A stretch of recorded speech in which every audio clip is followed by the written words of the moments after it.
evening, everybody. How we doing tonight? It's Keith Engle for TGI Sports Talk's college basketball, football, sports huddle, if you will. It's a little convoluted this time of year, but we are smack in the middle of March Madness, and we're in the middle of our conference tournament mad rush, which we'll get to in just a second. We'll talk about who's already in. We'll talk about some games that are going on today and look at all the conference tournaments and give you our outlook, look at the bubble. We'll take your comments. We'll look at some of the other things going around college basketball. We had some firings and re-signings, I believe, or maybe just firings today. We'll take a little bit of look at college football maybe later on. But we'll let you guys drive the show a little bit as well. I want to say welcome to everybody watching on TGI Sports Talk, whether it's on Facebook, YouTube, or Twitter tonight. Northeast Streaming Sports, of course, on Facebook and YouTube. And, of course, you can see this show replayed on Northeast Streaming Sports Roku channel on Saturday morning. Doesn't replay quite as well for the basketball, unfortunately, as it does for the football. But maybe I don't know. Maybe we'll look to change that up a little bit as we go through the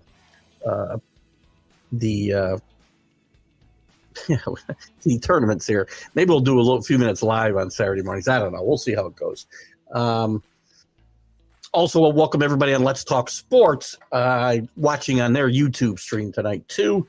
Lots of great shows on Northeast Streaming Sports and Let's Talk Sports. Check out all the content there, guys. Lots of great stuff. Thumbs up, DDH. And a quick shout out to Ralph Williams at RW Media, who does some great stuff and also does one show in particular I want to mention, the Sports Corner with Smoking Jim Frazier on WBVP, 12:30 a.m., 99.3 FM. Great stuff. Ralph sometimes pops in and we'll repeat that. And I'll be on Ralph's show on the 26th at 5 p.m., I believe. That show runs 4 to 6 on Tuesdays. What else did I want to mention? Let's give a shout out. We did the Bottom Line Sports group. We gave a shout out to last week.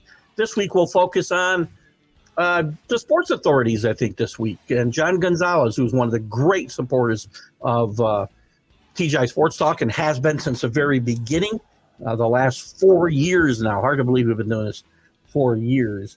But we've had a lot of fun doing it. So shout out to John. Join the Sports Authority, or the Sports Authority. Yes, it's a great group, great information, both from today's sports world and a lot of nostalgia John puts up and some interesting, fun memes as well. So John's got a great group over there, and he is a great moderator. Look who's here. First one in the room today, John DeLon from the SEC. And I'm going to make a quick comment before I'm going to get into a little bit of who's in. Let me turn this music off, Keith.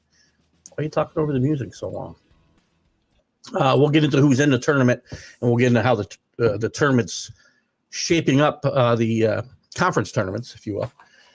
I'm going to give you a shout out. I'm going to tell you right now, John, and I've debated this quite a while this year, but the SEC, and I know you're a football guy more than a basketball guy, SEC is the best basketball conference in the country. Big 12 can say all they want. I love Houston. I love Houston's chances to win a national championship this year. The best league in the country is definitely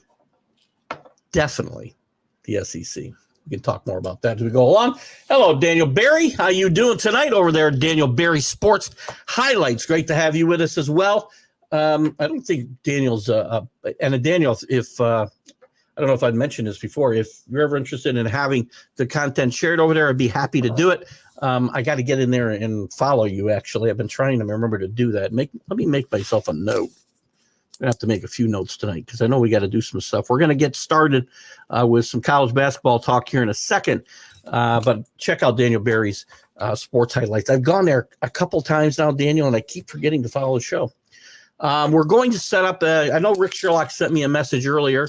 I don't see Rick in the room yet, but we usually do a NCAA tournament bracket for TGI Sports Talk, and we're going to do both a men's and a women's bracket this year. So we'll have some fun with that. So I'll post it on the TGI Sports Talk page. I'll post it on my personal page, and I'll also post it to some of the groups that allow me to. I don't try to step my bounds there, but I know John Gonzalez lets me do it to Sports Authority, so we'll have it on a few places, and you guys can join in. Hopefully we'll post it on Northeast Streaming Sports and probably Let's Talk Sports as well. So we'll check that out. Chris, I see is here, or at least hasn't chimed in yet, but I do see him out there.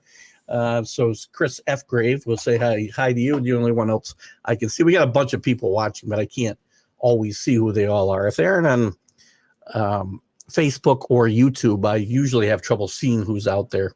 I haven't had anybody, and I've been waiting for somebody to tell me whether the Twitter comments are coming through to the show. We're getting a lot of views.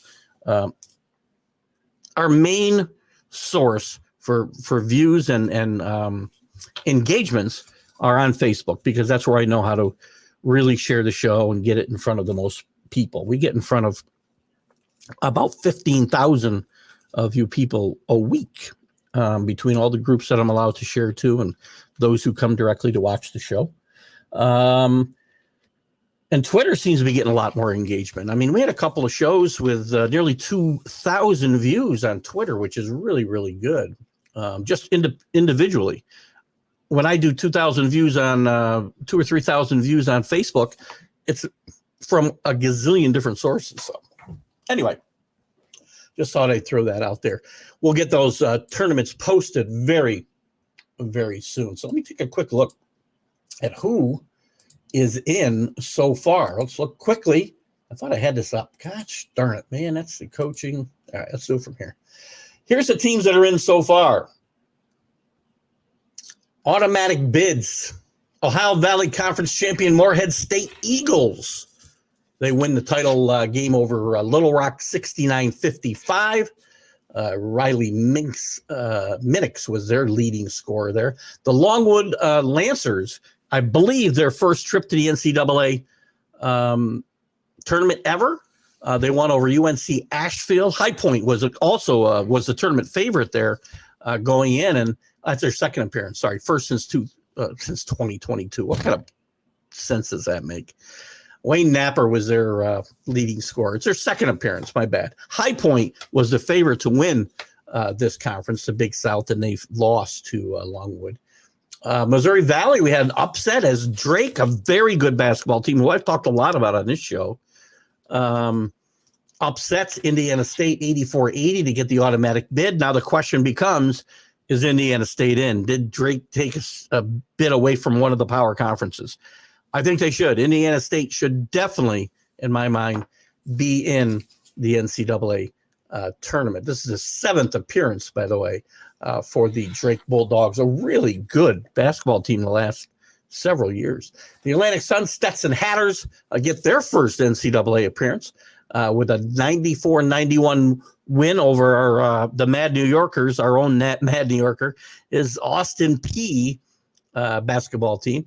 Jalen Blackman was the leading scorer there in the Atlantic Sun. And this is, again, the first appearance for Stetson. James Madison with their sixth appearance, 31-3 overall this team is, by the way, out of the Sun Belt. They win by 20, 91-71 over Arkansas State. Terrence Edwards Jr. was their leading scorer here. Southwestern Conference, Samford Bulldogs with their third appearance now. They get a 76-69 win over East Tennessee State. Acker, yes, that's his name. Acker was the leading scorer in this tournament for them. The biggest upset so far is in the Northeast Conference, where Wagner 16-15 overall. So they went into this tournament, I believe, at 13-15. They win their way through, win 54-47 over Merrimack in a title clincher, and they get their second appearance and their first since 2003 in the NCAA tournament. You know that Wagner will be playing in the first four. We know that for a fact. Horizon League, Oakland Golden Grizzlies are in for their fourth appearance. They beat Milwaukee 83-76. Charleston Cougars win the Coastal Athletics Association with an overtime win over Stony Brook. Congratulations to them. Seventh appearance for Charleston. West Coast Conference, St. Mary's, what people are calling an upset. I do not think it's an upset. St. Mary's is better than Gonzaga this year. 69-60. Both will be in the tournament. This is the 13th appearance for the St. Mary's Gales. And let's see, in the Summit League, South Dakota State Jackrabbits get their 7th appearance. They win 76-68 over Denver. And then the others we'll be getting into here as we go through this week. Right now, I'll get to your comments here in just a second. I want to go through a couple of scores real quick. Right now, in the final of the Southland tournament, McNeese State is running away from Nichols, 91-71. McNeese State, the favorite to win this, will get in and win this in the Pac-12. UCLA, after having a tough season. I don't know if Danny Fuller's with us here tonight yet, but I'm interested in his thoughts on Mitch Cronin and whether Mitch will be sticking around or not. Some rumors that he may be interested in the Louisville job. 43-34, they're leading right now, Oregon State. In the quarterfinal, that's in the first-round game in the Pac-12. In the quarterfinals of the MEAC, you've got Norfolk State winning over Coppin State. In the Big Ten, in the first round, you got Maryland with a quick start. Very disappointing Rutgers team this year. Maryland's had a up and down season themselves. They're winning 32-18. In the MAC tournament, that's the MAAC, where Siena here locally plays, has had a horrible year. Quinnipiac looking for their first NCAA tournament ever. They're the number 1 seed here, 32-27 in the quarterfinal matchup with Canisius. Sam Houston is leading over Florida International in the quarterfinal of the Conference USA. Providence is leading, a must-win for Providence, by the way. They don't beat Georgetown tonight and probably win one more game. They're probably going to be out of the tournament. 30-22 right now in the first round of the Big East tournament. Colgate 11-7 over Lehigh in the championship of the Patriot League. Hang on, I got some sound issues here. There we go. Where else? I'll get to your comments in just a second. I didn't think we had this many games started already. The rest of them are pretty much, we'll look at the scoreboard here in a second. Syracuse had kind of got themselves on the precipice of the bubble and had a bad loss last weekend. They're going to need to probably make a run to the finals of the ACC, at least get to the semifinals to have any chance to be on the bubble. Big game for Texas and Arkansas. I'm sorry, Texas and Kansas State. They're both kind of playing on the bubble tonight. There are some other, just a couple games I want to call out. New Mexico, I think, fell out of the tournament this past week. We've talked about them a lot the last couple of weeks. I think they're now out of the tournament unless they were to make a big run and probably win the Mountain West. There was a couple other big games. Villanova with a big game against DePaul, must win in the Big East. Mark Madsen, California, by the way. Cal's playing Stanford tonight. Mark Madsen got a new contract today. Not doing a lot. Only 13-18, 9-11 in the last year of the Pac-12. He gets a new contract. Former coach at Stanford as well. I thought we had a couple other big games I wanted to mention in some of the bigger conferences. BYU with a big lead over UCF right now. Virginia Tech had kind of a must-win against Florida State today, and they lost, so they're probably out, I would say, of the tournament, unless something crazy happens. VCU with a big win in the A-10, still kind of on the bubble or just off the bubble. Fresno State beats Wyoming. Wake Forest, a must-win. Great story down there about their coach, who's had to take care of not only his kids, but his wife who had a stroke. And coach a major college basketball team. But they get a big win over Notre Dame, who's had a horrible year this year. They stay on the bubble. Washington fired Mike Hopkins last week. They lose to USC in the first round of the Pac-12. TCU stays alive. Oklahoma, I think, is probably out of the tournament now at 8-10 in the Big 12. A lot of people still have them in, even losing a first-round game. I don't see it. I think TCU is now in the tournament. I think Oklahoma is now out. Xavier does beat Butler. Big win for Xavier.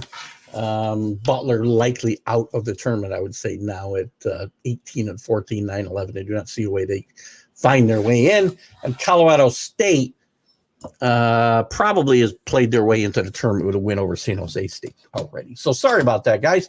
Lots to kind of preamble tonight, and that sets the stage for the rest of the night. Good evening, Rick Sherlock. I don't know if you're here, Rick, but I do plan on, I made an announcement that I'll get a couple of drafts up either tonight or tomorrow, one for the men, one for the women, a couple of brackets. We'll post them on TGI Sports Talk. We'll post them on my personal page. I'll get them on Northeast Streaming Sports and Let's Talk Sports if they allow them. I'm sure John Gonzalez will allow it at the sports authorities, and that way we'll have some fun and see how many get. So get in, have some fun. Morehead State was the Demon Deacon. Sorry, just trying to contribute. You're funny. John, I give you a compliment. I say the SEC, and I will say this. This is a great weekend. I love these last 2 weekends. A lot of great basketball, some close finishes, and we got a whole week of them left. We'll go through the conferences quickly in a little bit and the conference tournaments. But I've thought long and hard about this. I mean, who's the best conference in the country? And it's the SEC. The SEC's come a long ways from, 2017 or 18, where they got 3 teams in a tournament. Things were really bad, and they've got a new commissioner, and he brought in Mike Tranghese, the former Big East commissioner, to be a consultant. The commissioner's name is escaping me right now. You can help me out. I know it starts with an S, John. Help me out.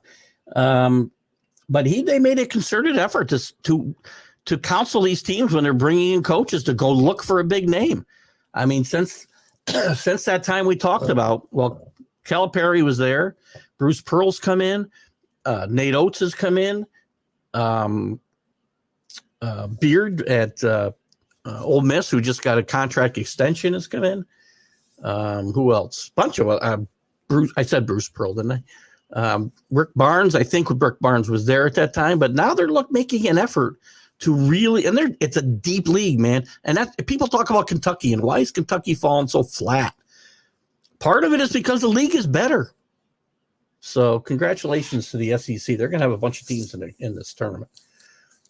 Carlos's Austin P did play well in their tournament. They played well, and I think if not mistaken, I think that game went to overtime that they lost the final. So congratulations to Austin P, whose big NCAA moment is still, I believe it was the very first year, if I'm not mistaken, the very first year, or maybe the second year, that ESPN broadcast the tournament, and the first time we were getting all the games virtually. I mean, they were there and doing games every night, where CBS would do, some of the games. ESPN was picking up other games, cutting in and out of games.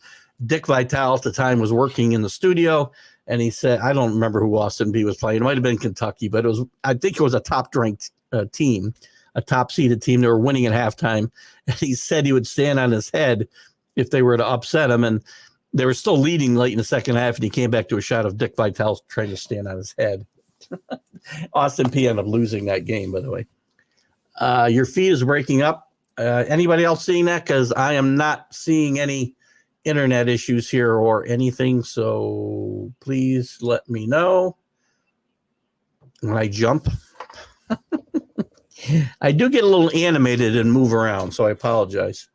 I don't know what might be causing that. Maybe it's this thing.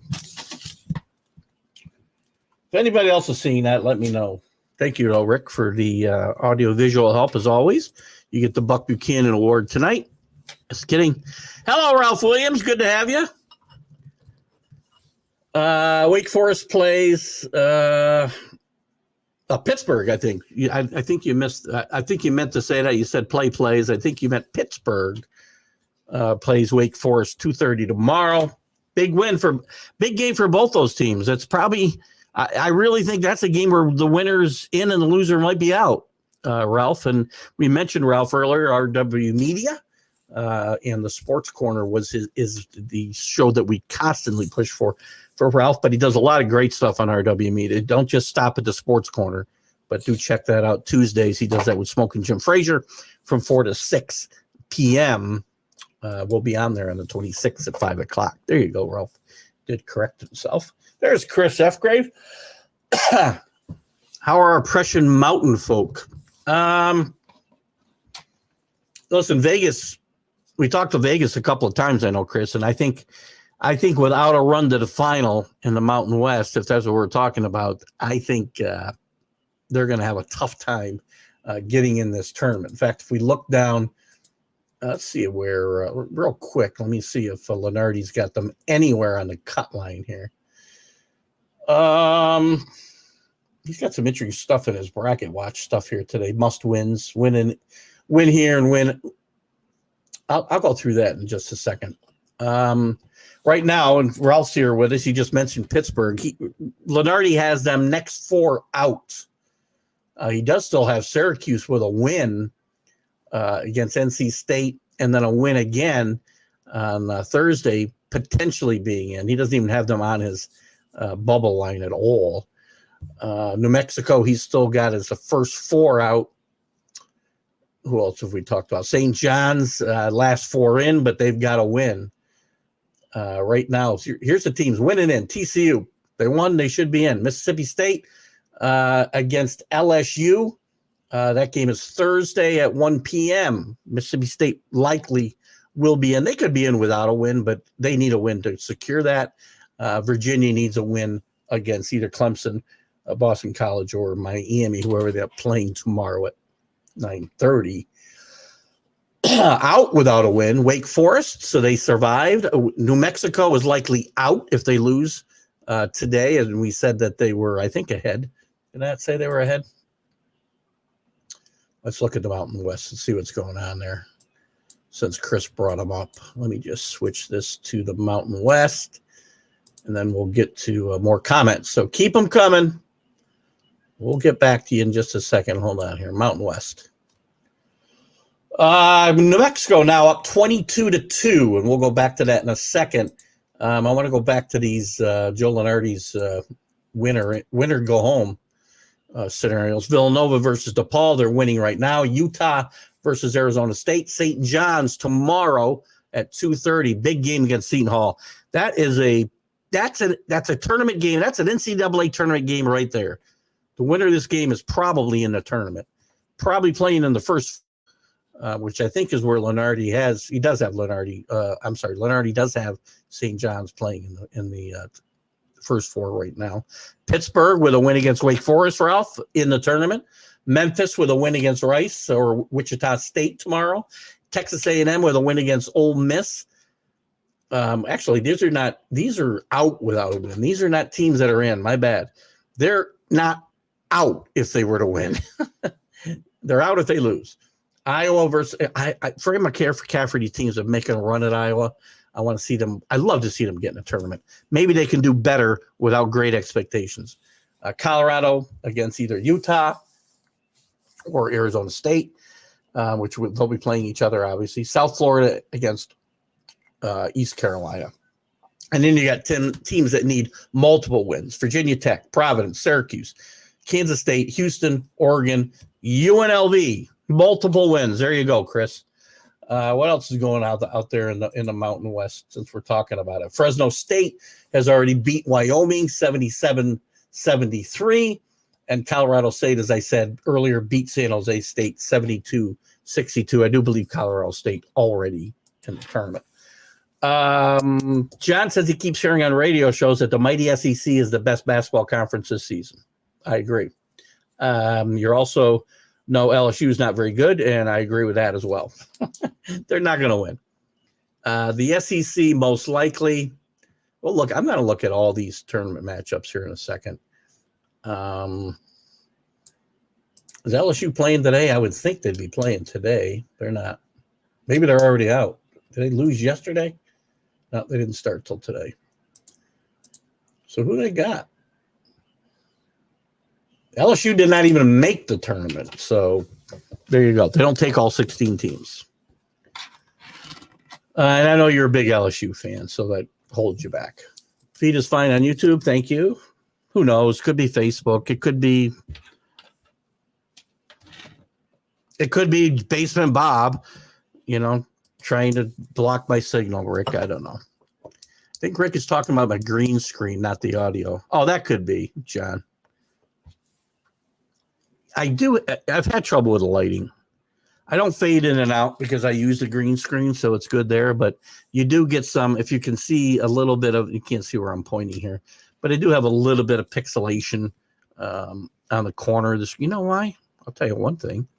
I don't have the goddamn thing lined up right either. Man, it's been a rough day.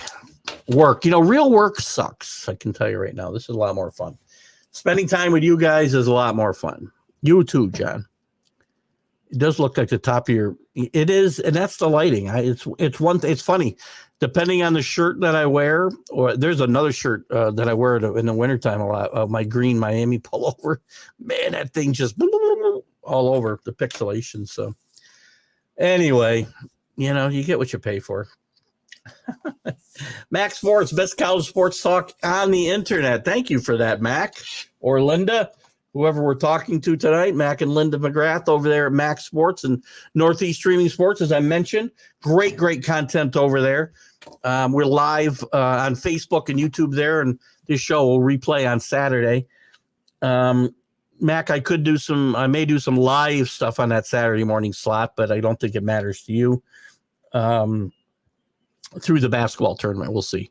It's hard because the Wednesday night show doesn't, if we're talking about the tournament, right, it doesn't hold up so well Saturday morning. But some of the other discussion that we have when we get into lively debate about certain topics, which I won't bring up to open the door for Mr. DeLon. Oh my God. I apologize. We'll take a quick look at the rankings, and it's kind of irrelevant at this point because now we're into the tournament, but it's still relevant to some extent, right? We didn't have a lot of change. No change at the top. Houston, UConn, Purdue. UConn, by the way, will play tomorrow in the Big East tournament. UConn will be in the tournament, will likely be a number one seed. Houston will likely be a number one seed. Purdue would be a number one seed.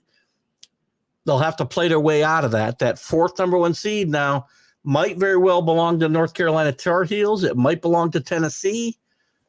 Arizona can still make a case through the Pac-12 tournament, although to me, Tennessee making a good run through the SEC would carry a lot more weight. I wonder if would carry a lot more weight than a run by Arizona. Just want to check one thing because sometimes this ratio here gets screwed up. And I can see. Well, you guys can see where I can change the pixelation here, right? But it doesn't get any better, unfortunately. But one day, get some more professional lighting, whatever. To me, those are the 6 teams that have a shot at the number one seed. I no longer think Marquette. Kolek is not going to play in the quarterfinal game. They're going to hold him back at Marquette. I don't think they lost a game heading into the tournament. They played without him the last couple of games. Kentucky did move up 6 spots to number 9. Creighton moved up 2 spots to number 8. Team to watch on the outside. And by the way, McDermott's out of the running at Ohio State. We talked about him last week. He did sign a new contract at Creighton. I don't think Iowa State is for real. I've said that a bunch of times. So though, to me, you get 6 teams with a shot at a number one seed. 4 number one seeds, 6 teams in play for it, in my mind. Other interesting notes, Washington State dropped 4 spaces. Alabama with a loss falls to 21-10. Still a dangerous team, a veteran team, and a good coach in Nate Oates. Could make a run in the SEC. And listen, they faltered in the NCAA tournament with high expectations. I always say this. Maybe with lower expectations, maybe they can do better. Maybe Gonzaga will do better with lower expectations now that they've lost to the Western Athletic Conference, for West Coast Conference, for the first time in forever, to St. Mary's. South Carolina, dangerous team at 15. They've moved up 2 spots. Keep an eye on them. Auburn and Bruce Pearl up a spot to 12. So just a couple of Nevada did move into the top 25. Dayton moved up a spot. Texas Tech moved into the top 25. San Diego State and South Florida both fall out. Should college star players ever be looked at as a role model? No. Listen, I really go back to, and I do like players that get it, right? I use this term "get it" all the time. I talked about it with Derek Jeter in baseball. Derek Jeter got it. But should Derek Jeter or any athlete, much less college, kids in college, be role models? No. Role model for a kid should be his dad. Or his granddad at worst. I mean, those were my role models in life, or my father and my grandfather, my mother's father. I didn't know my father's father as well. Family. Charles Barkley said years ago, I ain't no role model, and I don't think these players should be held to that standard. I want to support themselves with some kind of class so that players can look up to them, or kids can look up to them a bit, and their teammates can look up to them. But no, I don't. Role model is something that you need to get from somewhere other than sports, in my mind. There were guys that I watched growing up, that Bobby Mercer for the Yankees. And again, this is a basketball college show, I should say, but I'll talk about, we didn't get a ton of college sports when I was a kid. So I looked up to professional athletes, but they weren't my role models. Bobby Mercer, I loved him. As a ball player, I wanted to emulate Bobby Mercer, but I wouldn't say a role model. So that's just my opinion. Again, you really should be looking elsewhere in life for role models, not sports heroes. It's, first of all, they're going to break your heart if you do it. Especially in today's day and age, that's not to say that the players were better comported years ago, but they didn't have they didn't live in a cell phone camera era, and sports writers didn't write about all of their transgressions, right? So, you should have given up on him before Maurice Clarett, John. I hope you're being facetious there. I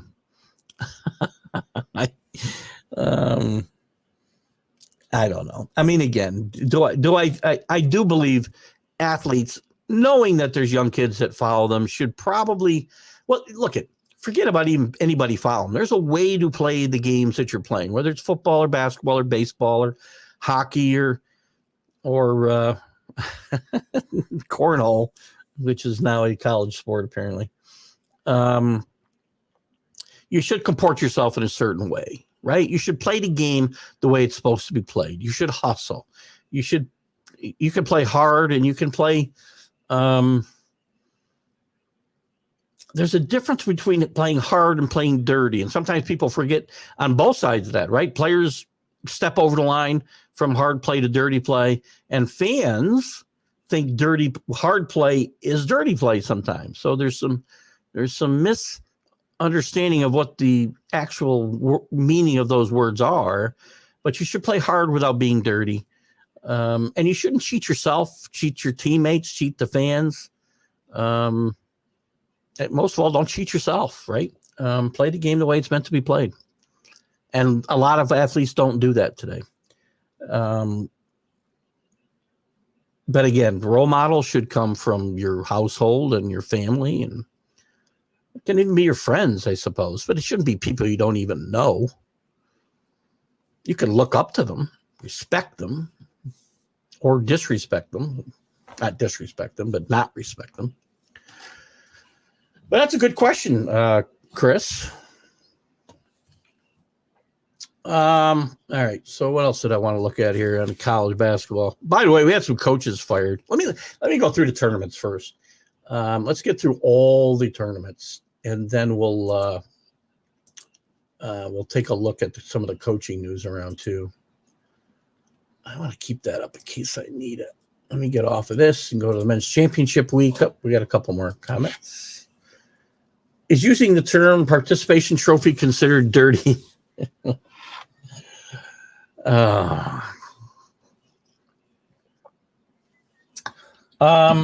At this point, I would call it sarcastic, not dirty, John. Oh, gosh. Yes, the only problem we have right now, our biggest problem with the participation trophy comment is you and I both, your definition seems to change based on the situation, that's all. But I want to spend the next hour on participation trophies. Young Vince Carter played with a ton of swagger, and it gave him space. But if you're going to swag, you better be good. Great point. That's a great quote, Chris. You got to back it up, right? If you're going to walk, what's the old saying is you're going to walk the walk, you got to talk the talk. I'm sorry. If you're going to talk the talk, you got to walk the walk. I said that backwards. But it's not just playing with swagger, right? I mean, a lot of guys who just lunch pail players go to work and do their job. Whether it's college sports or professional sports, go to work and do your job. Coaches can be role models. I'll give you coaches more so than players, definitely, Rick, because, again, and coaches should be role models in a way, right? I mean, you and I both had coaches at Perth that we looked up to then and look up to now, and I respected them.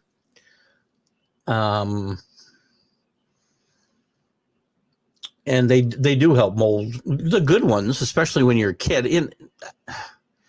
I think when we're talking about role models, I do think when we're talking about kids and coaches, man, I hate that distortion in that bottom right-hand corner. I try to cover it up with my microphone a little bit. That's what I try to do, but it's not working tonight. When we're talking about kids, and coaches can definitely be role models and can help develop them as young men. And I like that a lot. So that's a good point, Rick. But definitely not. Professional athletes, no. Coaches who have a hands-on effect on you, absolutely.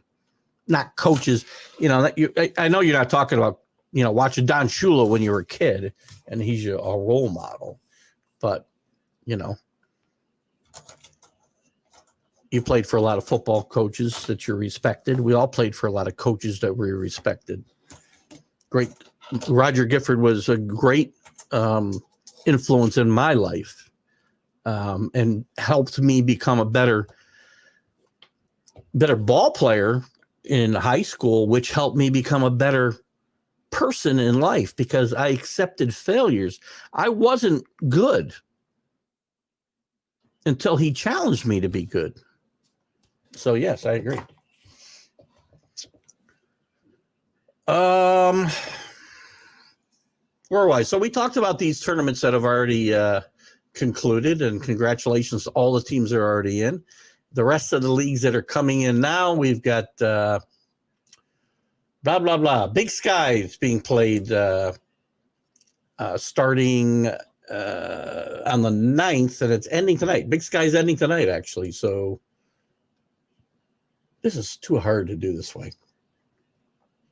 See, they don't give you the whole. Yeah, see, I don't like that. Got to be a better way for me to look at this. I wish I knew it. Anyway, we'll just look at some of these tournaments that I'm going to go through the standings. Do it that way, I guess, because we'll know the ones that I haven't been played already. Atlantic Sun's already been considered. The American East is one that is not finished up. Vermont's a prohibitive favorite here. If somebody's going to upset them, I would look at the UMass or maybe even Bryant. The American Athletic Conference should be wide open. Florida Atlantic is playing in there. They're a team that went to the Final Four last year. Been a bit of a disappointment down the stretch here, but they've got all their starters back. When you get to tournament time, both conference and the NCAA tournament,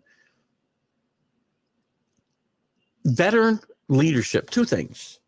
That's why mid-majors are doing better. That's why you saw Florida Atlantic and San Diego State and teams you don't immediately think of as being basketball powers can do well. That's why St. Peter's can do well one year, because they get guys that are there at least 3 years, 4 years, maybe 7 years, but they have veteran leadership.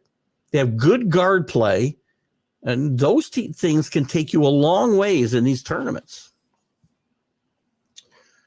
So I like Florida Atlantic to be able to come out of this myself. If you want an upset here, I mean, you could look at UAB. I think you could probably even look at Charlotte to potentially win here. I do not like top favorite South Florida to come out of this conference with a win. The A-10 is wide open. I like Dayton. They finished third in the conference, but they're ranked 24th in the country. This league could very well get 3 bids in there. If you're going to look for, by the way, that was UMass Lowell that I talked about in the other league. UMass is in this conference. If you want somebody to might make a run through this tournament that's in the middle of it, maybe St. Bonaventure might be somebody to look at. In the Atlantic Coast Conference, I can't see any way this comes down to anything but a final and a third game this year, once again, between Duke and North Carolina. These are easily the 2 best teams in this conference. Both teams, in my mind, have gotten better as the season's gone on, particularly the Tar Heels at 25-6. Duke is 24-7. They've had 2 really well-played games in the middle of this. If you're going to look for an upset here, my heart says root for Syracuse to do something in Autry's first year. We'll get a better feel for that here today and tomorrow, whether that can happen or not. I don't see Virginia. I don't think they have enough offense. They're going to be lucky just to get into the tournament. In the Big 12, we have some more. No, we don't. Oh, we do. Danny Fuller's here with us. Todd Slocum is with us. Good evening, Todd. McNeese State this year could be a tough out. Look at Todd. Are you in Florida, by the way? I want to give kudos to Todd. I've talked on my shows, and Todd, you probably haven't seen this because I know you've been busy, but I've talked about Billy's predicament a couple of times and asked people to say a prayer for your brother. And I have to tell you, I joke around with Todd. We all joke around a lot and busting each other's chops and other parts of our bodies. But this is a guy who's stood up and stepped up for his brother in a very tough time. And Todd, I want to give you kudos, and I'm glad that you're very happy. I'm sure you're very happy your brother's home. And I wish I could have got up. If you got him out last Saturday, I wish I could have got up there to see him. So I hope when you're going to get him out on a Saturday afternoon again, you'll let me know, and I'll see if I can pop up there for sure, because I'd like to see him and chat with him. So hopefully he's doing well in his continued rehab. What was this comment up here? It'll never die. Where was I? Danny Fuller's here. Danny Fuller from out in California. Danny, I was asking earlier, by the way, the Pac-12 we know is really struggling. May only have 2 teams in Washington State and Arizona, maybe a third, but it's not going to be UCLA, your beloved Bruins. Is Mitch Cronin going to be back there as a coach as they head into the Big Ten next year?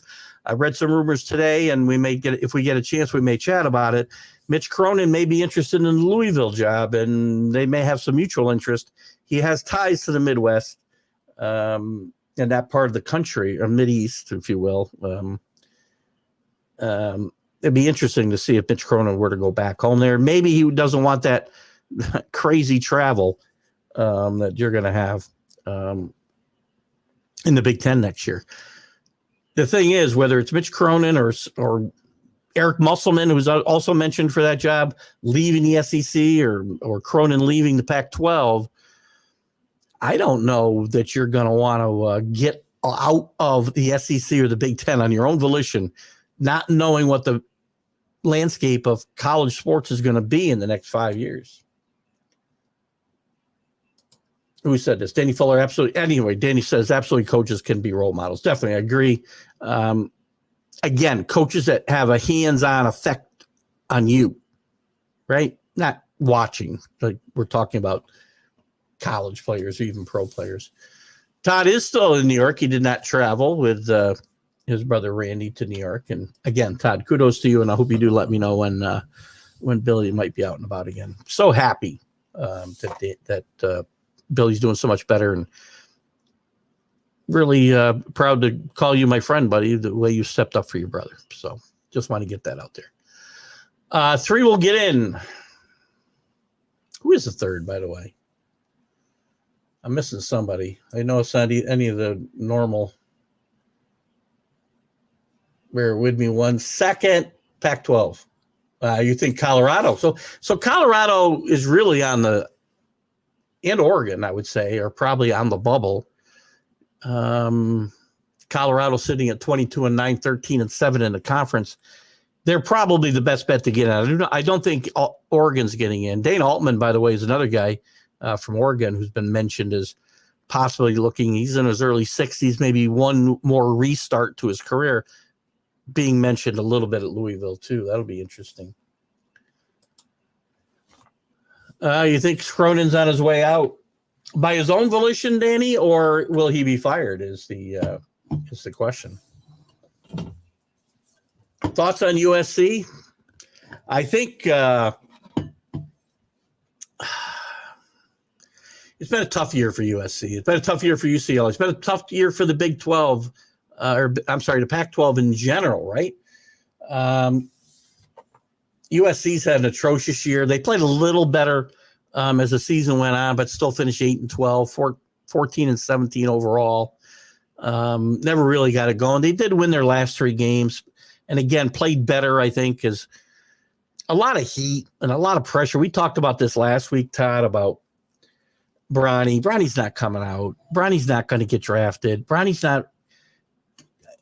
But I'm not knocking Bronny. I'm not saying he can't be a good college basketball player. Maybe he can be a great player. We have no way to know. He just went through a near tragedy of his own last year with the heart issues that he had. He only came and played about midseason this year, had to adapt. His coach had mentioned how he had a long ways to go to kind of get up to speed. And I mean, they've had some good years there, the last few. I'm trying to think of their head coach's name now, and it's escaping me. I'm trying to find it as we speak. Why are they not listed? Oh, I'm probably not even down nearly far enough. Southern California, where are you? Well, because this is not in alphabetical order. Dummies. I want to say Eichhorn. I know that's not his name. Hang on. Somebody's going to have it up before I find it. I know that. That's what always happens. Because I'm in college. Why am I in college football? Jesus Christ. Oh, my God. I knew I had this ready to go earlier. I always reference if I need it. Somebody's probably already posted the goddamn thing. Andy Einfeld. Yeah, I was close. He's been there. If you remember, he was at Florida Gulf Coast when they made their run. 10 years ago now. I can't believe it's that long ago. At least 10, maybe 11, maybe more years ago when Florida Gulf Coast made their move. Andy Einhorn's had some really good teams at USC through the years. Never really did a lot of damage in the tournament. This team should be better than what they are. He could be in trouble this year. For all we know, Bronny might transfer. That's the thing. It's so hard because of the transfer portal. It's so hard, to figure out what's going to happen from year to year because kids and now especially with the court rulings that kids can have unlimited movement along with teams being able to offer unlimited inducements for you to come out of whether you're a high schooler looking for a school or whether you're already in school looking for a new school. So I always like when USC does well. I don't know why. What the heck was the last time California went far? Not very. I mean, I can remember a few years back, and again, as I get older, a few years is a relative comment, because it could have been 10 years ago for all I know, or more. Colorado's had a couple of good teams, but never really advanced very far in the tournament, even when they were fairly highly ranked, relatively speaking. Again, this is not a team that spent a lot of time in the top 10 or even 20 in this country. So if they get in, they're not going far. If they get there, they're on the bubble. Lenardi right now has them. And I see you got a comment there, Todd. I'll get to it in just a second. Let me look at Lenardi's. He's got Colorado right now as last four in, which, by the way, would have them playing in the first four. I saw a couple of first four matchups that were Colorado against Virginia, St. John's against Indiana State. In fact, that's what Lenardi's would show right now. Todd totally agrees on Bronny, but USC played a smothering D against Arizona last week, and they were getting healthy. I agree. I don't know. Again, they're not. Oh, you think, you know what? I guess if you want to look at an upset possibility, that'd be somebody to take a look at. Let me see. When are they playing? Are they playing tonight? Or are they playing? I'm already ahead to Friday. So UCLA, by the way, is up by 13 right now. Danny, you probably already know that. They beat Washington today. My bad. I already said that earlier in the show. So they beat Washington today. Good call. They're probably going to get, they don't give me the matchups here. Let's see who they're going to get tomorrow, if I can tell from this. They're going to get Arizona tomorrow again. So, interesting. They get past Arizona. If they win tomorrow, there's a very good chance this team wins the Pac-12. Now, Washington State's pretty good on the other side of the bracket. So I wouldn't say they're going to, if they win tomorrow, they got to walk over the rest of the way. But as I said, and you've kind of agreed with here, Todd, they're playing much better basketball the last month of the season. I think it took some time. When Bronny got there, his numbers aren't great. They're 5 points, 5 rebounds a game, I think. He's playing sporadic minutes, but he's getting better. He's getting into basketball shape. The rest of the team is getting used to him being around, and the team's becoming acclimated, playing some smothering defense, as you mentioned in that Arizona game last week. So tomorrow, when is this game on? Is that on a decent time to be able to watch it? 3:00 tomorrow afternoon. USC and Arizona. Good matchup in this tournament. Good catch there, Todd. I'm glad you brought that up. Danny, Colorado would be a 12 at best, which I believe is, the last. That's not the last bye even. I think the last bye is the 11th seed. So 12, that's what they would be if they won the play-in game in the first four. John, I would love your thoughts on USC, because I know they're going to be bright and shiny, and we're going to all sing Kumbaya after you get done. So please, John, do share your thoughts on USC. So when UCLA versus Oregon, I thought, is that what did I say? Did I say something else? No, Oregon, I think, let me get the game out here again. Sorry. They're playing Oregon State.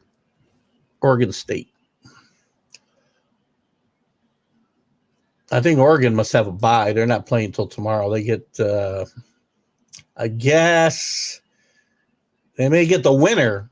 They may get the winner of that game, actually, John. I'm not sure, looking at the matchup I have in front of me here. Or Danny, sorry. They're playing Oregon State tonight, though. Has there ever been a team so continuously bad that the league has probed an investigation because they were so bad? No, that's an interesting that's an interesting thought. Chris. No, teams are usually too good and then they get probed, right? I'm trying to think of a team in college basketball that you could hang your hat on there, but it seems like most of these teams have some kind of success at some point, but that's very interesting. I do not know of anybody who has had an investigation launched against them because they've been bad for so long. Now, with the proliferation of gambling and gambling becoming legalized and TV and sports leagues, in bed with the gambling sites, if you're bad year after year, then maybe somebody's going to look at this, think you might be throwing games. That's possible. Danny, Chris is here. Yes. His comment is just above yours.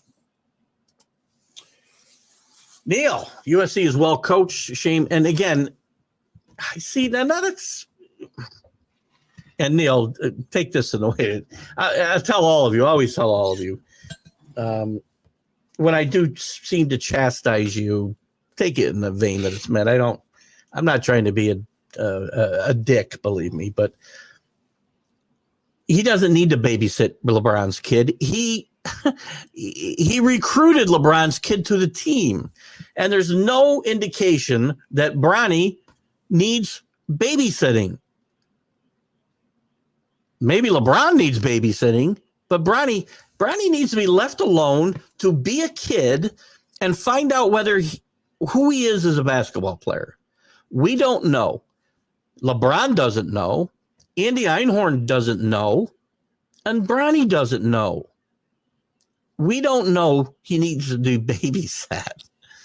It's just not a fair comment, in my mind, just in my estimation. Now, if you know something that I don't know, that Bronny needs babysitting, you can feel free to share. I think the kid's get a bad rap before he's ever had a chance to do anything on his own, show he's good, bad, or indifferent. We got his father saying if he's, the people who are saying he should be taken in the second round of the draft are crazy. He shouldn't be drafted at all. And he won't be drafted at all. But not because he's a bad kid or because he's even a bad basketball player, because we don't know what he is yet. He only got to play in January or late December, whatever it was, halfway through the season, basically. And he's contributing to the team. The team is well coached. And, based on, as Todd brought up, they played better later in the season. Hopefully Einhorn isn't in trouble, because I think he's a really good coach and he's done really well there. He got off to a slow start when he first came in from Florida Gulf Coast, as I remember. But the last 5 or 6 years, I think the program's been in pretty good shape. This year's been a tough year for them. I don't think I could let people refer to me as Bronny. Well, your name's John DeLawn, so it wouldn't fit anyway, John. I could call you Lonnie, I guess, but I'll be honest with you, I don't even know what the kid's name is. What is the kid's name? Oh, my God, that's an awesome point, actually, John. Let me take a quick look here, because I don't know what Bronny's name is. Maybe it's Bronny. Bronny James. That's his name. Bronny. What is his real name? Is that seriously his real name? Oh, where are you, Bronny? I see you got something up there, Todd. I'll get to you. Now, LeBron Ramon Bronny James. Okay, LeBron Jr. I get it. I didn't think his name was Bronny. I caught myself snapping. Bronny's in the same boat as the ball kids, overbearing fathers. Again, to cut LeBron just a little bit of slack, I don't think he's as bad as Ball Senior. That guy was off his rocker. Now, LeBron hasn't done Bronny any favors, right? We talked about it here a couple of times and on a couple other shows. The whole thing of saying Bronny, chastising people who say Bronny shouldn't be taken in the second round. He should be taken sooner. This year he's talking about, shut up, LeBron. He's not even going to get drafted, nor should he. Taking up the fight because in some of the arenas, Bronny's getting jeered with overrated. Crowd's got a perfect right to do that. And don't fight your kids fight for you. You're not doing them any favors, LeBron. he needs to shut those kids up and play better. And I'd like to see him be a good ball player. I think it'd be a great story, but it's too early to tell. We don't know what he is. Overrated. See, we don't know that he's overrated, Neil. And it's, again, I shouldn't say that. You're absolutely right. He is overrated. Only because we don't know how good or bad he is. And the media talks him up. Why is it? And the media does this all the time.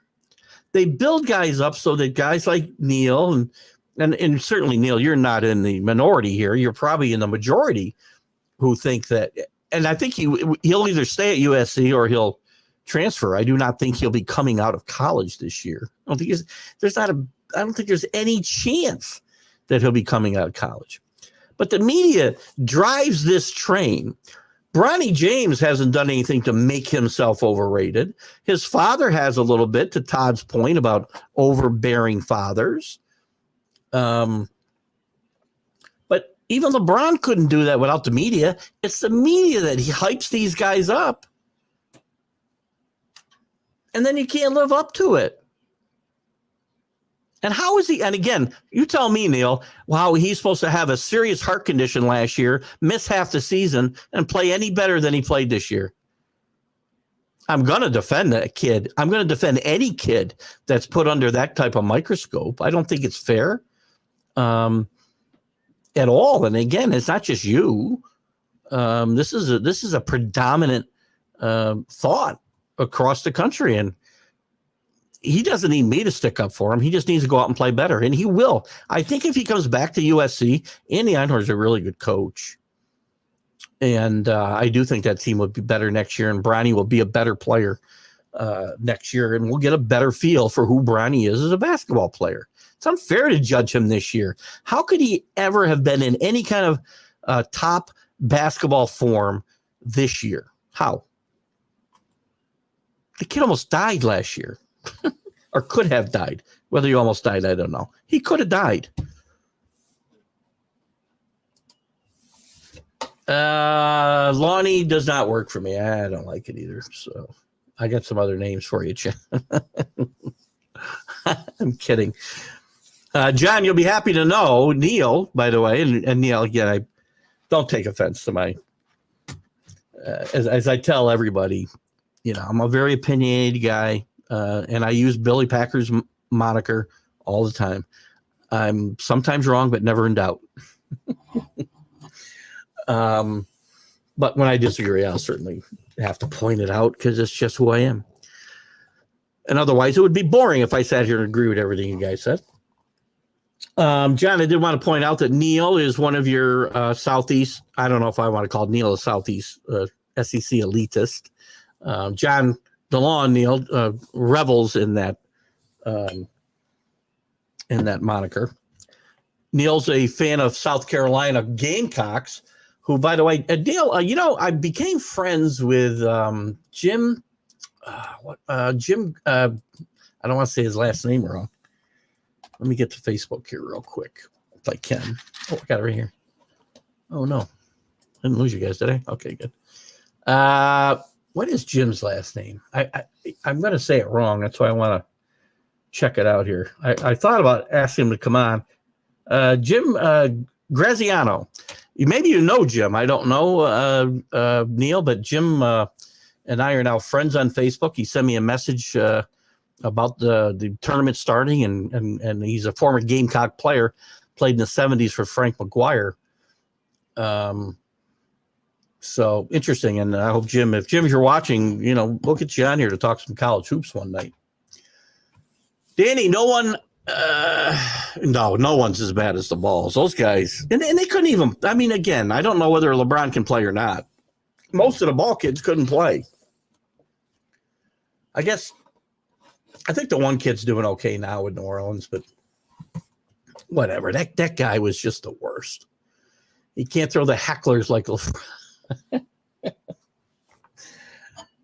I will say this, and again, I was angry at LeBron during Brownie's first game when they're playing the national anthem and everybody's standing and LeBron kind of walks in with his whole family in tow.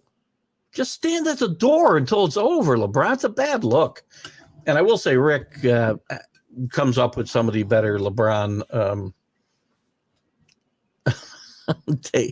some of the best takes on LeBron's name. Again, how do you know? How do we know? In either case, John, that's a great. I love the comparison. I love the question. It's a great debate question. But I would say, how can I tell whether either one of them's overrated? Arch hasn't had a chance to play. Not his fault. The coach has chosen to play the guy who was there when before Arch got there, and he's played well. I mean, it's hard to beat out the guy who's the incumbent unless you're head and shoulders above. Let me see him play. I like the fact that kid stayed at Texas when he could have left. Maybe he still leaves in the spring. I don't know. It's possible. But he's decided to stay and wait his turn. So I don't know whether he's overrated or not. I don't know if Bronny's overrated because I really haven't seen him play at his best. Next year, I think I can better answer the question. It's a very provocative question, though. I like it. John's been to a game in Columbia, South Carolina. Had a blast. There you go. I'm not sure how Neil became a fan. I don't. Did you go to school in South Carolina? There you go. That answers my question, I guess. Glad to see other Gamecock faithful and alums. So I guess I didn't know that, Neil. I meant to ask you a couple of times if you were a alum and that's where your allegiance to South Carolina comes from. Most people that I do know that are Gamecocks fans do have some ties to the school. They didn't just become fans because they liked, the football team or something. Arch would look pretty good in South Carolina, wouldn't he? At South Carolina. I always thought the best place for Arch to go would have been Ole Miss and follow in his grandfather's shoes and his father's, his uncle's shoes, and his father played there at wide receiver. And I thought that would have been a great story if Arch was able to go there and win. And we had a couple debates about this when he was being recruited. Now, whether that would be the best place for him to play, I do not know. I find it hard to believe that he would. Yeah, who knows? I guess he would look. Shane Beamer, by the way, is a good coach. South Carolina has maybe not. I don't know whether they performed up to expectations. I mean, how much can you expect from them? I will say this. I'm a little surprised, speaking of the Gamecocks, Neil. Shane Rattler is getting some decent pubs since the combine and may end up getting drafted a little bit higher than we may have thought. Now, I don't think this is a kid. I'm not sure that he's grown up, and I don't know this for a fact. So, again, you can chastise me right back for my comments about your comments about Bronny. I watched Shane Rattler in QB1 when he was in high school. And at least the way they portrayed him, and again, it's all edited, so it's hard to really tell. He was a very immature kid. And I get the impression that there's still maybe some of that there. There was at Oklahoma. Maybe his time at South Carolina under Shane Beamer has changed that a bit because the kid's got talent, but I don't know if he's got the head for the NFL. And I'd like to see, I love your opinion on that too, Neil, because you're much closer to that. And so are you, John DeLon, watching the SEC like you do. Oh, your son is a grad. Okay, I thought you were. Okay, good. Well, that's good. That's still a good. You went to Delaware? The same Delaware Blue Hens, is that right? Delaware Blue Hens? Am I close with the Blue Hens that produced Joe Flacco? Am I right on either one of those points, Neil? Arch is quickly becoming the biggest villain in the NCAA by not signing on to the NCAA. Yeah, why does that make him a villain, though? Again, everybody's free to make their own deals, right? He's not going to play anyway, so it doesn't matter. I don't understand why that makes him a villain. We say kids can now can they? We have a rule in place with the NIL where kids can make their own deals, and he's not the only one who's opted out of EA football. By the way, some other players have. They're also not allowed, I think, to award like show award winners or something like that. I just don't understand why we have a rule where kids can go out and make their own deals, but then when he doesn't like the deal, and if I'm not mistaken, he did this. It wasn't because of the deal. It's because of if it's true, the rating that the game gave the makers, the builders, whatever of this game, the rating they gave him, he didn't like. Which, if that's the case, then maybe he needs to grow up a little bit. Maybe you can confirm or deny that. Ole Miss didn't have enough NIL money for Arch. Agreed. I doubt South Carolina does either. And now the price will be up. It costs $2, $3, $4 million now for a quarterback. Rattler did mature. He had no offensive line this past year. Good. I'm happy for the kid because when I watched him, and again, in fairness, this is 5 or 6 years ago now when he was in high school, and I don't know if you saw this, Neil. You might have some interest in going back and watching it if you didn't. A series called QB1. I think it was on Netflix. I think you can still find it on Netflix. And they always follow 3 quarterbacks. There's 3 or 4 seasons of the show. I think the last season they did, Rattler was one of the 3 quarterbacks. Sam Hartman was another one, and Justin Fields. It might have been those 3. I'm not sure if they were all in the same season or not. But Rattler wasn't portrayed great. He was portrayed as a really good player. He didn't even finish his senior year, and we never did find out why. He was kicked off the football team, and we never did find out why. So I don't know if you've seen it, Neil, but check it out. It's good stuff. It was a really good show.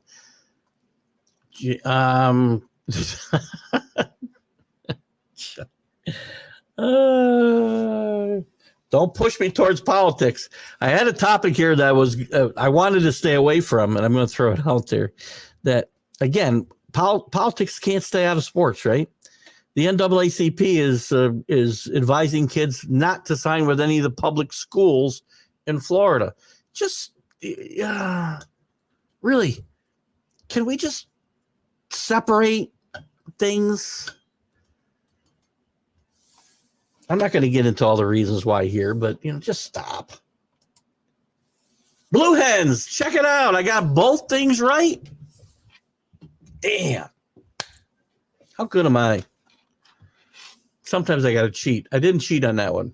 I had that one off the top of my head. Thanks for verifying that, Neil. I knew it was not the Delaware Bidens. John. John DeLon.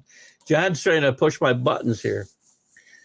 You obviously don't get how big a deal the release of this game is. No, I understand how big EA Sports is. Believe me, I understand. I don't understand why it's a big deal when one kid says, I don't want to be in it.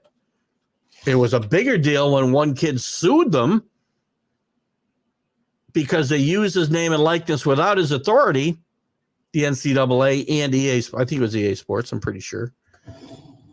And that created this whole mess that we're in the middle of now.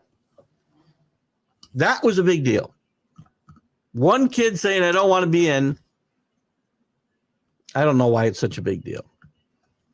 Now, again, to my point about character and maturity, if the reasons I heard he did not want to be in was because the way he was rated in the game, it's a bit immature and short-sighted. In the days, now I'm 64 years old, so I don't play video games anymore, but I played for a long time. I would always want to take players that were lesser rated and try to beat the players that were highly rated. I thought that was more fun than anything. And I do get how big it is. I know you're being a bit facetious, John, but I do get it. What else is going on? We had some stories in Louisville, as I said, fired Kenny Payne, who's just atrocious. I mean, it's amazing he made it through these 2 seasons. 12-58, I think, at Louisville in 2 seasons. Was a recruiting maven for Kentucky and John Calipari when they were churning out one and dones right and left into the NBA. And he was a Nick assistant when he took this job. Looked like he was going to be a good fit. I believe he's a Louisville grad. He'll lose that job, and it's still a great job. It's one of the best jobs in the country still. I mean, they spend a lot of money on basketball, $25+ million a year they spend on this. And unless you're Kentucky or UCLA, teams aren't spending that kind of money. So it'll be interesting to see who they bring in there. They will attract a big name, or they'll go after big names. Billy Donovan's been brought up. Scott Drew from Baylor's been brought up. Dusty May, whose name comes up for every single power conference job, is available. I mentioned Mick Cronin, earlier. Nate Oates, I don't see moving from Alabama. TJ Otzenberger from Iowa State, if he were offered a job, he'd take it in a heartbeat. Jamie Dixon from TCU, great coach, by the way. Lamont Paris is being mentioned, Neil. Lamont, that's the thing. I'm really curious how long South Carolina is going to be able to keep Lamont Paris around. He's done a great job turning his program around. Picked to finish last, right, in this conference this year. And he also did a pretty good job at Chattanooga while he was there. I would believe if Lamont Paris were offered the Louisville job, he's leaving South Carolina in a heartbeat. Josh Schertz from Indiana State, who's been a great story this year, both the coach's story and Indiana State's season. Pat Kelsey, Eric Musselman's name has come up, and a gazillion others will come up. I think they'll take a real swing at Drew and Donovan probably, but my money's on Mick Cronin here. But he's got a big buyout. Here's the thing. $12 million buyout, Danny. You said he's in trouble. I'm curious if that's the case. What else has happened here? DePaul, who fired their coach earlier in the season, is supposedly chasing Porter Mosier from Oklahoma, who had great success at Loyola Chicago, as we know. Really well known. I can't see him leaving Oklahoma for DePaul in any way, shape, or form. Yes, he's still in a power conference, but especially with the landscape in college sports today, I'm not leaving the Big 12 for the Big East and the worst program in the Big East. You talk about a team that loses over and over again, Chris, earlier, that has anybody ever been investigated for being bad forever? DePaul was a pretty good program back in the 80s. Started to fall off in the 90s and then fell off for the last 25 years. They've been awful. John, because it's been 10 years since the last release of the game. Oh, I see. And the fans want it to be perfect and is messing that up. Oh, who cares? I mean, does anybody really care? You stop buying the newest consoles because the NCAA game stopped being made. I stopped playing. Again, I'm 64. I mean, again, there's probably 64-year-old guys that are out there doing that. And I played for a long time. I'm not saying there's anything wrong with it, but I'm not going to get myself worked up over whether Arch Manning, and I know a lot of people will, John. So I know it's a big deal, and I do know that I hadn't realized they had not put out a game in 10 years. I did not know that. It's just not something I can find myself getting worked up over. Chad Neal, these teams need to stay away from Lamont Paris. But here's the problem, John. That's the rub, man. You bring in a coach to a power conference. Again, take this in a way that it's meant. A second tier power conference team. We're not talking about Kentucky in basketball anyway, as it refers to basketball. We're not talking about Kentucky. We're not talking about Louisville. We're not talking about North Carolina. We're not talking about Duke. We're talking about South Carolina. They don't have the history. They're not a blue blood. Louisville's still a blue blood. They've been down for a little bit here, but they're still a blue blood program.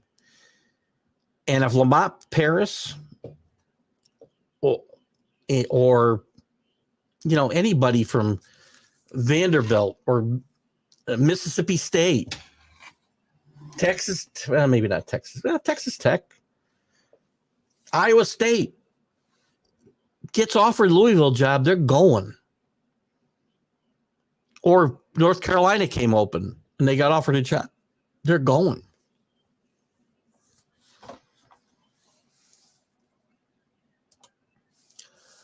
Cronin did do a good job. I don't think Danny Fuller, I don't know if Danny, if you're still with us tonight, one of our newer followers and has done a great job of contributing the last few shows, and he's a big UCLA fan, obviously. I don't know if he feels the same way. I think Mick Cronin did a very good job at UCLA. This year's been a downer. I get it. Don't know all the reasons for it. What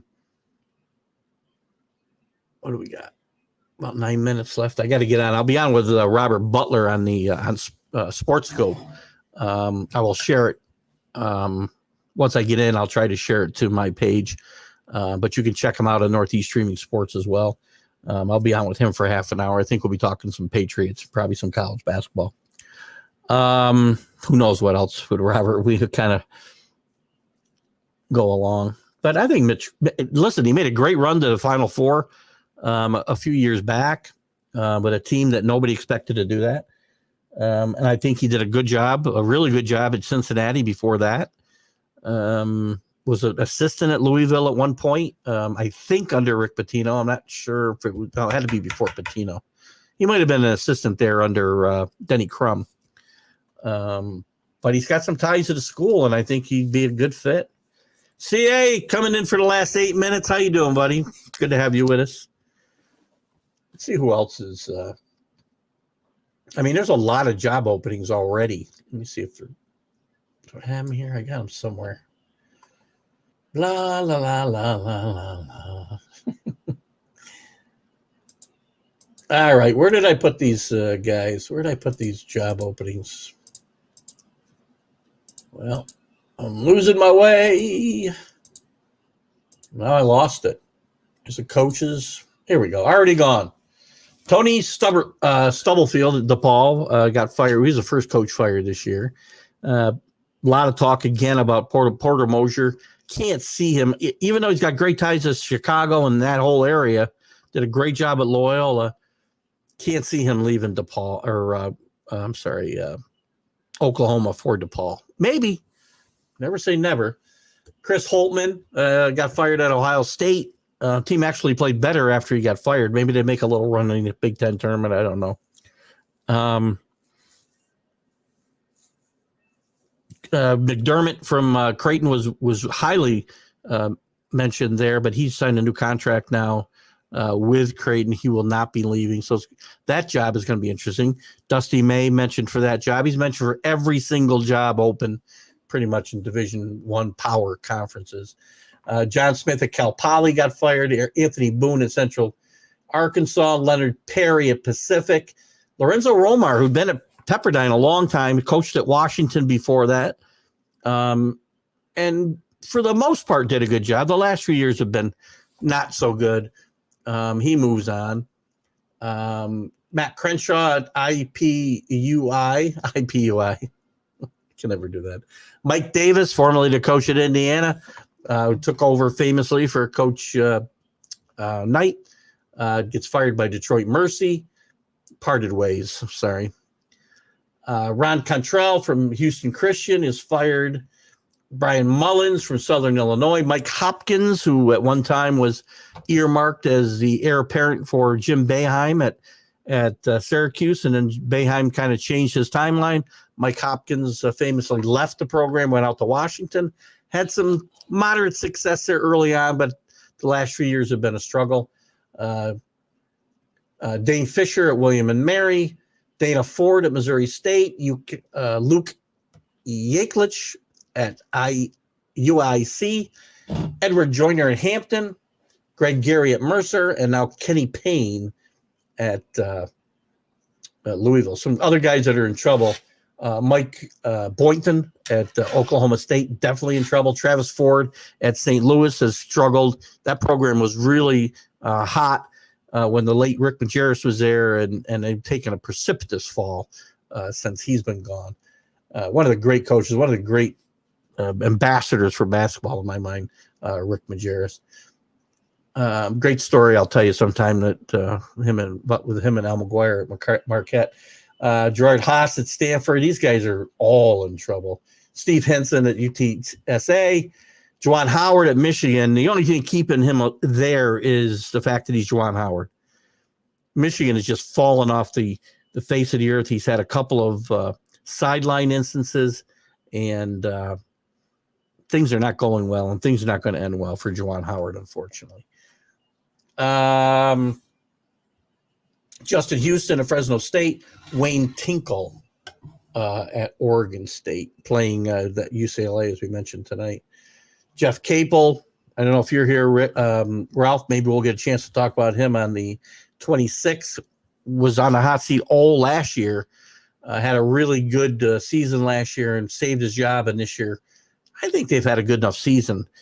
I don't know what Pittsburgh expects for their basketball team in the ACC, but I think Jeff Capel's done a capable job the last couple of seasons. Johnny Dawkins, who has been around a little bit at Stanford and Harvard, he's in trouble at UCF. Andy Enfield, as we said, at USC.